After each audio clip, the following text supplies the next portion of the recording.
चलो प्यारे बच्चों, आज अपन अपना अगला पार्ट लेके आ चुके हैं, तीसरा पार्ट। दो पार्ट में मैंने आपको संख्याओं के बारे में बहुत कुछ बता दिया है। पिछले वाले वीडियो में अपन ने प्राकृत संख्याओं के बारे में पढ़ा था, पूर्ण संख्याओं के बारे में पढ़ा था और पूर्णांक संख्याओं के बारे में पढ़ा था। और आपको ये भी बताया था कि पिछली बार एक क्वेश्चन आया था पूर्णांक संख्याओं के बारे में, वो भी मैंने आपको बता दिया था। पूछा गया था कि पूर्णांक संख्याएं होती हैं, तो आया था कि केवल धनात्मक, केवल ऋणात्मक, धनात्मक, ऋणात्मक व जीरो, और केवल धनात्मक और ऋणात्मक। तो इसमें अपना ऑप्शन सी था, धनात्मक भी होती हैं, ऋणात्मक भी होती हैं और जीरो भी होती हैं।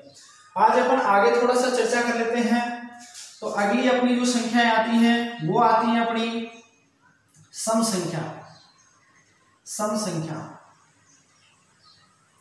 जिसको इंग्लिश में बोलते हैं इवन नंबर बोलते हैं। तो सम संख्याएं आप सभी वैसे भी जानते होंगे कि सम संख्याएं क्या होती हैं। तो सम संख्या क्या होती है? वे सभी संख्याएं, वे सभी संख्याएं, वे सभी संख्याएं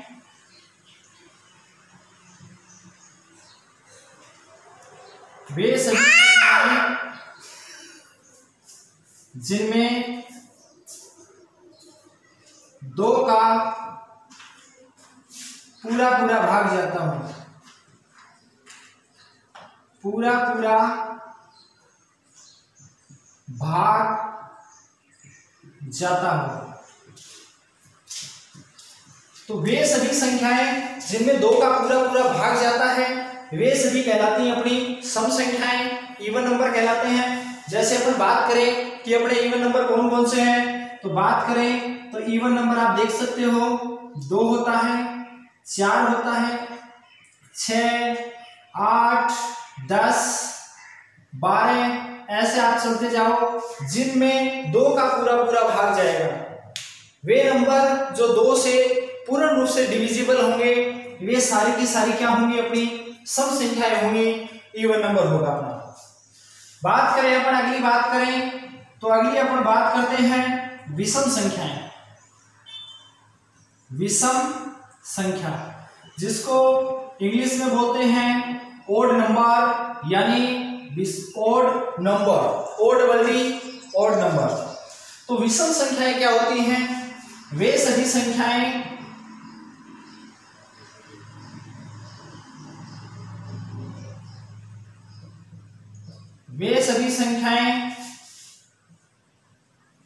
जिनमें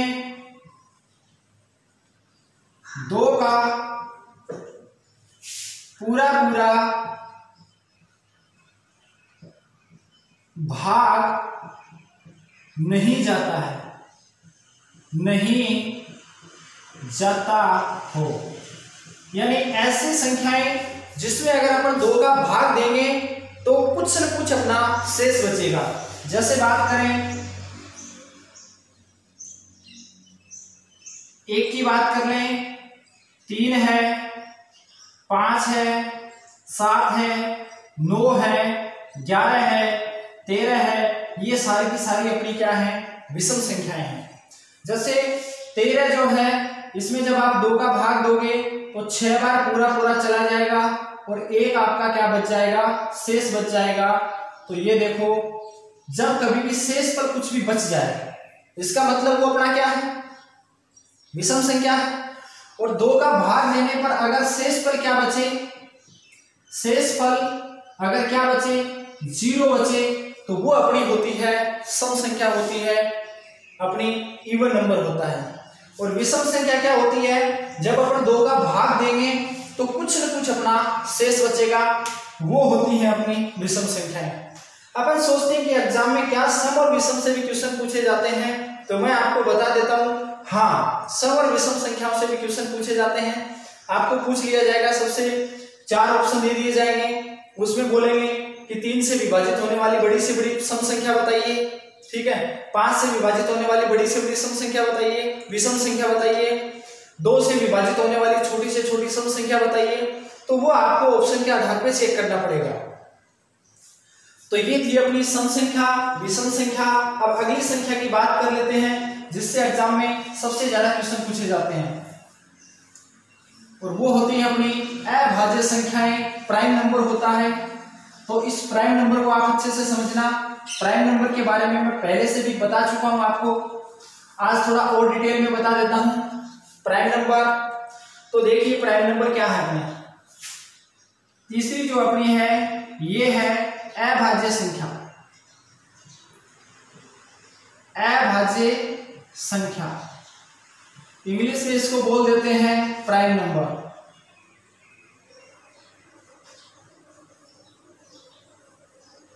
और इसको कभी कभी एक और नाम दे देते हैं जिसको बोल देते हैं रूढ़ संख्या। रूढ़ संख्या, तो आप बिल्कुल भी भयभीत ना हो कि रूढ़ संख्या क्या होती है। तो रूढ़ संख्या अभाज्य संख्याओं को बोला जाता है। एग्जाम में क्वेश्चन आ जाएगा कि सबसे छोटी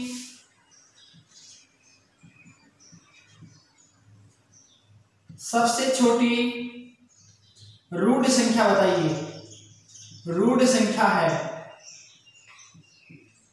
और आपको इस प्रकार से 4 ऑप्शन दे दिए जाएंगे।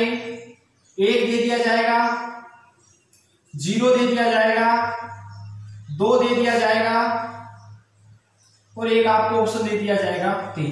तो ध्यान रहे, सबसे छोटी जो अपनी प्राइम नंबर होता है, अभाज्य संख्या होती है, रूढ़ संख्या बोलो तो वो होती है 2।